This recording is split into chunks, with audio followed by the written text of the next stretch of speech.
The train clattered over points and passed through a station. Then it began suddenly to slow down, presumably in obedience to a signal. For some minutes it crawled along, then stopped.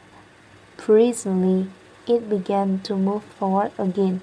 Another up-train passed them, though with less vehemence than the first one. The train gathered speed again.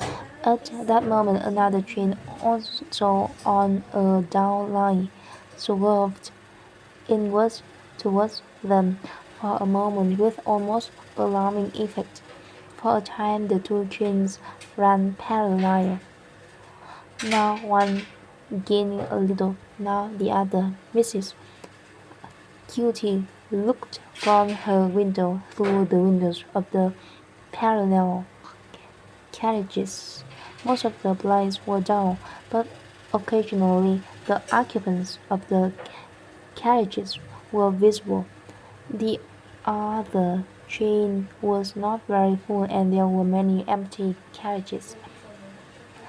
At the moment when the two trains gave the illusion of being stationary, a blind in one of the carriages flew off with a snap. Mrs. Cutie looked into the lined first-class carriage that were only a few feet away.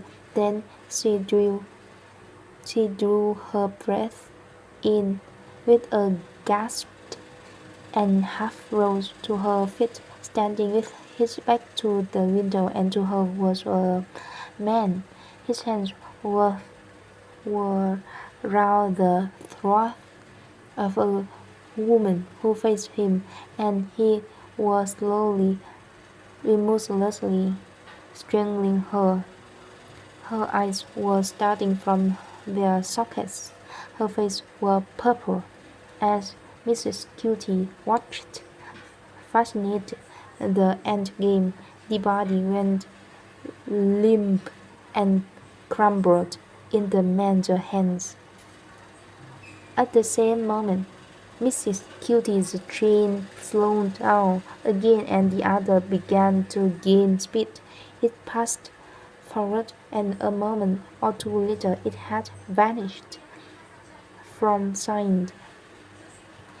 Almost automatically, Mrs. Cutie's hand went up to the communication cord, then paused, irresolute. After all, what use would it be ringing the cord of the train in which she was travelling? The horror of what she had seen at Chatsclaw quarters, and the unusual circumstances made her feel paralyzed. Some immediate reaction was necessary, but what?